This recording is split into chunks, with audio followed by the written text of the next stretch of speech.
अस्सलाम वालेकुम रहमतुल्लाहि व बरकातहू। दोस्तों, पिछले दिनों हज कमेटी ने 3 नए सर्कुलर जारी किए हैं। सर्कुलर नंबर 18, सर्कुलर नंबर 19 और सर्कुलर नंबर 20। किसी मसरूफियत की वजह से इसके बारे में वीडियो नहीं बना सका टाइम पे, तो आज हम लोग जो है कि इस वीडियो में इन्हीं 3 सर्कुलर के बारे में बात करेंगे, सर्कुलर नंबर 18, 19 और 20। तो वीडियो को आखिर तक देखिए, इंशाल्लाह आपको फ़ायदा हो। दोस्तों, जैसा कि आप सभी को मालूम है कि जो सेकेंड वेटिंग लिस्ट आई थी उसका पेमेंट करने का, पैसा जमा करने का जो आखिरी डेट थी वो थी 31 अक्टूबर 2025। और उसी तरीके से जो फर्स्ट वेटिंग में जिनका सिलेक्शन हुआ था उनके लिए भी यही डेट थी। तो दोस्तों, हज कमेटी ऑफ इंडिया ने हाजियों की डिमांड पे, रिक्वेस्ट पे इस डेट को एक्सटेंड कर दिया है सर्कुलर नंबर 18 के ज़रिए।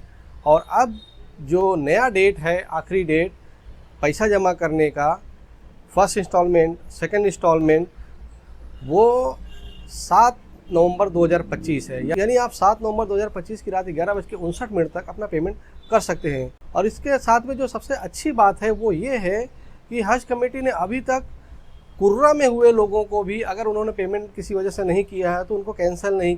तो दोस्तों, जिनका सिलेक्शन सबसे पहले स्टार्टिंग में कुर्रा में हुआ था उनको, और जिनका सिलेक्शन फर्स्ट वेटिंग लिस्ट में हुआ उनको, और जिनका सिलेक्शन अभी सेकंड वेटिंग लिस्ट में हुआ उनको, सबको मौका दिया हज कमेटी ने ये सर्कुलर के जरिए। ये बहुत ही खास बात है दोस्तों, ये ध्यान रखने वाली बात है। जिन्होंने अभी तक किसी वजह से पेमेंट नहीं किया था तो वो घबराए नहीं। ये पहला जो कुर्रा हुआ था उसका, पहली वेटिंग आई थी उसका, और दूसरी वेटिंग आई थी उसका, इन सब के लिए जो है कि हज कमेटी ने पेमेंट का डेट बढ़ा के 7 नवंबर 2025 कर दिया है। तो इस तरह से अगर देखें तो हम लोग जो कुर्रा वाले थे उनको कम से कम 2 महीने का टाइम मिल गया है। तो अगर किसी वजह से आप पेमेंट नहीं कर पाए थे तो आपको मायूस होने की ज़रूरत नहीं है। आप 7 नवंबर 2025 तक जरूर पेमेंट कर दें, इंशाल्लाह आपकी सीट पक्की हो जाएगी। और जिनका सिलेक्शन कुर्रा में हुआ था उन्होंने अगर फर्स्ट पेमेंट कर दिया था 1,52,300 रुपया, तो उनको जो सेकेंड इंस्टॉलमेंट भरनी थी 1,25,000 रुपया। तो अगर 1,25,000 रुपया भरना है, सेकंड इंस्टॉलमेंट भी भरना है, तो भी आप 7 नवंबर 2025 तक भर सकते हैं। और जिनका selection first second waiting list में हुआ है और उनका पेमेंट नहीं हुआ है तो वो दोनों पेमेंट यानी 1,52,300 रुपया और 1,25,000 रुपया यानी 2,77,300 रुपया दोनों इंस्टॉलमेंट मिला के 7 नवंबर 2025 तक भर सकते हैं, जमा कर सकते हैं। बहुत बड़ी खुशखबरी की बात है, बहुत बड़ी राहत की बात है दोस्तों। अब अगर आप चूके तो हो सकता है आपकी सीट कैंसिल हो जाए। इसी के साथ उसमें जो डॉक्यूमेंट जमा करने का डेट था उससे भी बढ़ा दिया है 5 नवंबर 2025 से। अब जो है कि उसका आखिरी डेट हो गई है 10 नवंबर 2025। तो आप पेमेंट जो है कि 7 नवंबर 2025 तक करें और डॉक्यूमेंट 10 नवंबर 2025 से पहले अपलोड कर दें ऑनलाइन, या तो अपनी स्टेट हज कमेटी में ले जाके जमा कर दें।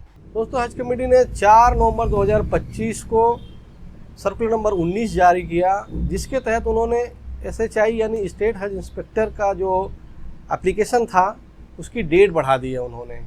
तो जैसा कि सभी जानते हैं उसका डेट जो है कि 3 नवंबर 2025 था लास्ट डेट एप्लीकेशन करने का। अब उसका डेट बढ़ा के उन्होंने 7 नवंबर 2025 कर दिया है। तो जो लोग SHI यानी स्टेट हज इंस्पेक्टर का एप्लीकेशन करना चाहते हैं इस साल हज 2026 के लिए, तो वो अभी 7 नवंबर 2025 तक अपना एप्लीकेशन ज़रूर से ज़रूर हज कमेटी की वेबसाइट www.hajcommittee.gov.in पे जाके कर सकते हैं। विंडो अभी ओपन है, आप एप्लीकेशन कर सकते हैं। तो दोस्तों, ये सर्कुलर नंबर 19 है। स्टेट हज इंस्पेक्टर का एप्लीकेशन का जो डेडलाइन थी वो बढ़ा दी गई है 7 नवंबर 2025 तक। तो दोस्तों, 4 नवंबर को ही हज कमेटी ने एक और सर्कुलर जारी किया, सर्कुलर नंबर 20। तो इसके ज़रिए उन्होंने जो हज ट्रेनर्स का एप्लीकेशन था जो कि क्लोज हो चुका था और उनका अप्रूवल आने लगा था, तो उनके बारे में जानकारी दी है कि उनका जो CBT टेस्ट होएगा, कंप्यूटर बेस्ड टेस्ट होगा, उसका डेट और जो है कि सिस्टम उन्होंने बताया हुआ है। तो सबसे पहले तो ये कि सभी लोगों को मैसेज भेजा गया है, जो कि सबको मैसेज पहुंच गया है, जितने लोग अप्रूव हुए हैं, सेलेक्ट किए गए, उनका यूज़र ID और पासवर्ड के साथ में, और वो लिंक के साथ में जिसमें इनको मॉक टेस्ट देना है। एक जो है कि फर्जी टेस्ट लिया जाएगा सिर्फ प्रैक्टिस के लिए, जिसे मॉक टेस्ट बोला जाता है, उसकी लिंक दी गई है, जिसे आपको 6 नवंबर 2025 को करना ज़रूरी है। और आज जब मैं वीडियो रिकॉर्ड कर रहा हूँ तो 6 नवंबर 2025 है। तो ये जो है कि जो मॉक टेस्ट की लिंक है वो 10 बजे से लेके 5 बजे तक एक्टिव रहेगी। तो अगर आपको जो है कि अपना आईडी पासवर्ड मिल गया है तो आप ज़रूर से ज़रूर जो है कि लॉगिन करें और ये जो है कि 25 सवालों का जवाब दें जो कि 30 मिनट के अंदर आपको देना है। और उसके लिए आपको कहीं जाने की ज़रूरत नहीं है, आप अपने कंप्यूटर, लैपटॉप या मोबाइल से या टैबलेट से कर सकते हैं। उसमें 2-3 शर्तें हैं। सबसे बड़ी चीज़ है कि आपको जो है कि जो भी आप मोबाइल, लैपटॉप या कंप्यूटर से कर रहे हैं उसका आपका फ्रंट कैमरा चालू होना चाहिए, माइक उसका चालू होना चाहिए, ये बहुत ज़रूरी है। तो इस हिसाब से आप जो है कि करके ये चीज़ें आप ध्यान में रख के लॉगिन कर सकते हैं। और एक आईडी कार्ड आप अपने साथ में ज़रूर रखें कि क्योंकि जब आप लॉगिन करेंगे तो आपका फ़ोटो वेरीफाई किया जाएगा और आपको आईडी कार्ड भी वेरीफाई कराना पड़ेगा ऑनलाइन वीडियो कॉल के ज़रिए, यानी वीडियो के ज़रिए। तो आपको ये ध्यान में रखना है। और जिन्होंने कर लिया है उनको बहुत बहुत मुबारकबाद है। अब आपको तैयारी करनी है। साथ में उन्होंने ये बताया हुआ कि जो एक्चुअल टेस्ट होएगा, कंप्यूटर बेस्ड टेस्ट से CBT टेस्ट जो एक्चुअल होगा वो 8 नवंबर 2025 को इंशाल्लाह होगा। तो 8 नवंबर 2025 को आप लोग तैयार रहें, अपना कंप्यूटर, लैपटॉप या मोबाइल जो भी उसको प्रॉपरली रेडी रखें, चार्ज रखें, कैमरा वगैरह उसका चेक कर लें, माइक चेक कर लें पूरी, और अपना आईडी कार्ड लेके बैठें। और इसका जो लॉगिन टाइम है वो सुबह 10:30 यानी 10:30 बजे से 11 बजे तक है। और अगर कोई ग्लिचेज हो गया, कोई कॉम्प्लिकेशन हो गया, कोई प्रॉब्लम हो गया तो उसके लिए आप जो है कि आपको कुछ मिनट का, 10 मिनट का आपको ग्रेस टाइम भी मिलेगा। और अगर आप 11:10 तक लॉगिन नहीं करेंगे तो उसके बाद आपको लॉगिन करने नहीं दिया जाएगा। तो आपको ध्यान में रखना है कि 10:30 बजे से 11 बजे तक, और ज़्यादा से ज़्यादा मैक्सिमम 11:10 तक आपको अपना लॉगिन हज कमेटी की साइट पे या जो लिंक दिया गया है वो लिंक पे जाके लॉगिन कर लेना है। और उसके लिए जो है कि जो टेस्ट होगा वो 11 बजे से चालू हो जाएगा और 12 बजे तक चलेगा, यानी 1 घंटे का आपका ये टेस्ट होएगा, यानी 60 मिनट का ये टेस्ट होएगा। तो आपको ध्यान रखना है कि 1 घंटे तक आपको लॉगिन रखना है और अपने सवालों के जवाब आपको देने हैं। इसके बारे में उन्होंने बताया हुआ है कि जब आप लॉगिन कर लेंगे तो आप सवालों के जवाब किसी भी तरतीब में दे सकते हैं। जैसे अगर आपको पहला सवाल नहीं आता है तो आप नेक्स्ट करके नेक्स्ट वाला सवाल का जवाब दे सकते हैं और बाद में सोच समझ के फिर से पहले वाले पे आके जवाब दे सकते हैं। इस तरह से उसका कोई ऑर्डर नहीं है। आप जो सवाल आपको बहुत मुतमईन है कि इसका जवाब यही है वो पहले टिक कर लें, मार्क कर लें। उसके बाद जो हार्ड वाले हैं या जो आपको तुरंत ध्यान में नहीं आ रहे हैं, जिसमें सोचना पड़ेगा, वो वाले जवाब आप बाद में फिर नेक्स्ट प्रीवियस करके आगे पीछे जा सकते हैं और उसका जवाब फिर जाके रिकॉर्ड करें, मार्क करें। तो ये आपको इसमें फ़ायदा है। अच्छा, इसके लिए जो उन्होंने रिक्वायरमेंट बताई हुई है मोबाइल के लिए, स्मार्टफोन के लिए, और सिर्फ एंड्रॉयड पे ही चलेगा, ध्यान रखें ये क्रोम ब्राउज़र पे चलेगा। तो इसके लिए आपको क्या है कि फ़ोन का, जैसे मैंने आपको बताया कि फ्रंट कैमरा और माइक चलना चाहिए, चलते रहना चाहिए। और जो आपका मोबाइल है वो चार्ज करके रखें, बीच में बंद नहीं होना चाहिए। और जब आप लॉगिन करेंगे तो कैमरे का और माइक का आपसे परमिशन मांगेगा, उसको आपको अलाउ करना है। अगर आप डिसअलाउ कर देंगे, डिनाई कर देंगे तो जो है कि कैमरा बंद हो जाएगा, माइक बंद हो जाएगा और फिर आप टेस्ट नहीं दे पाएंगे। गूगल क्रोम का जो आपका ब्राउज़र का वर्जन है वो अपडेट करके रखें। और इसके अलावा जो आपके मोबाइल से अगर आप कर रहे हैं तो आप एक बार के लिए आपका जो कॉल्स है और मैसेजेस, नोटिफिकेशन वगैरह है उसको जो है कि डिसेबल कर दें, जिससे कि टेस्ट के दौरान बार बार जो है कि डिस्टर्बेंस ना हो। और दूसरी बात ये है कि आप जो है कि विंडो को स्विच नहीं कर सकते हैं। अगर आप जहाँ पे जिस विंडो में आप टेस्ट दे रहे हैं उसके अलावा कोई दूसरा ऐप अगर खोलते हैं तो वो बंद हो जाएगा।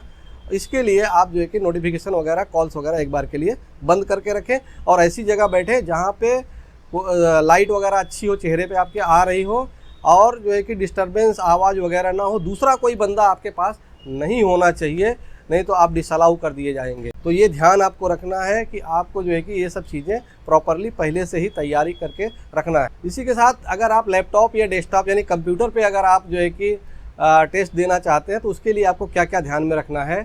सबसे पहले तो आपको विंडोज़ का जो ऑपरेटिंग सिस्टम है वो कम से कम 8, 8, 1, 10 या 11 होना चाहिए, यानी 7 वगैरह नहीं चलेगा, 8 या उससे ऊपर का ही चलेगा, 11 तक कोई भी। उसके बाद मिनिमम जो रैम है वो 2 GB रहनी चाहिए, जिससे स्मूथली जो है कि ऐप काम करें। ब्राउज़र को आपको अपडेट कर लेना है, गूगल क्रोम को लेटेस्ट रखना है, और माइक और कैमरा इनेबल्ड होना चाहिए। लैपटॉप्स में तो मोस्टली जो है कि ये लैपटॉप और टैबलेट्स वगैरह में मोस्टली ये रहता ही है कैमरा और माइक। लेकिन अगर कोई उसमें इशू है तो आप पहले उसको रेडी कर लें, सही करा लें। और जो कंप्यूटर्स रहते हैं उसमें ज़्यादा करके जो है कि वेब कैम वगैरह नहीं रहता, अलग से लगाना पड़ता है। तो अगर आपके पास अवेलेबल नहीं है तो पहले सबका आप माइक और जो है कि वेब कैम का इंतज़ाम करके रखें। और जो आपका इंटरनेट का स्पीड होना चाहिए वो 5 Mbps कम से कम होनी चाहिए स्पीड, जिससे कि जो ऐप है, जो ये आपका टेस्ट है, वो प्रॉपर्ली स्मूथली रन हो सके। जब आप लॉगिन करेंगे वो फिर यहाँ पे आपको कैमरा और माइक का परमिशन मांगेगा, वो परमिशन आपको अलाउ करना है। अगर आप डिनाई कर दिए तो फिर आपका ये टेस्ट हो नहीं पाएगा, क्योंकि कैमरा बंद हो जाएगा। कैमरा और माइक जब तक आपका टेस्ट चालू रहेगा तब तक वो दोनों चालू रहेंगे, एक्टिव रहेंगे। और इसी के साथ साथ एक बहुत बड़ी चीज़ आपको ध्यान रखना है कि पावर सप्लाई, मतलब अगर लैपटॉप है तो उसको भी चार्ज कर रखें, मोबाइल है तो चार्ज करके रखें, और अगर कंप्यूटर है, डेस्कटॉप है तो यूपीएस वगैरह जो भी होता है, बैटरी का बैकअप, इन्वर्टर का बैकअप होना चाहिए। रनिंग जो है कि टेस्ट में आपको जो है कि ड्यूरिंग टेस्ट ये बंद नहीं होना चाहिए, नहीं तो आपके लिए प्रॉब्लम हो जाएगी। तो दोस्तों ये सारी चीज़ें आपको ध्यान में रखना है। जो ये हज ट्रेनर का जो टेस्ट है वो 8 नवंबर 2025 को 10:30 बजे से 12 बजे तक होगा।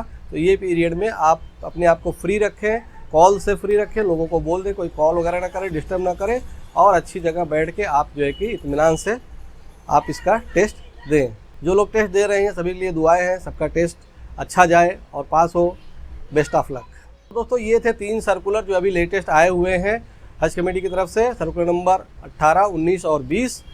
और दोस्तों मैं आपको एक चीज़ क्लियर कर देना चाहता हूँ कि क्योंकि SHI यानी स्टेट हज इंस्पेक्टर का डेट बढ़ा दिया है 7 नवंबर 2025 तक का, तो उनका अभी अप्रूवल वाला भी मैसेज सबको नहीं आ रहा है, और अभी उनका ये CBT टेस्ट उनके लिए नहीं है, ये हज ट्रेनर के लिए है। तो आप ध्यान रखें कि ये SHI वाले अभी परेशान ना हो। 7 नवंबर को जब उनका जो है कि कंप्लीट हो जाएगा एप्लीकेशन, उसके बाद उनका सिलेक्शन वगैरह आएगा, फिर उनको बताया जाएगा कि कब उनका CBT होएगा, कब उनका इंटरव्यू होएगा। तो ये जो टेस्ट है वो अभी फ़िलहाल के लिए हज ट्रेनर्स का है, और हज ट्रेनर को इसका टेस्ट देना है। तो दोस्तों ये थी वीडियो आज की सर्कुलर नंबर 18, 19 और 20 के बारे में। उम्मीद करते हैं वीडियो आपको इन्फॉर्मेटिव लगी होगी। वीडियो को लाइक करें, शेयर करें, हमारे चैनल को सब्सक्राइब कर लें, हमारे व्हाट्सएप ग्रुप को जो ज्वाइन कर लें, जिसमें आपके सवालों के जवाब दिए जाते हैं। इस वीडियो में बस इतना ही। अपना ख्याल रखिएगा, मिलते किसी और वीडियो में। अस्सलाम वालेकुम।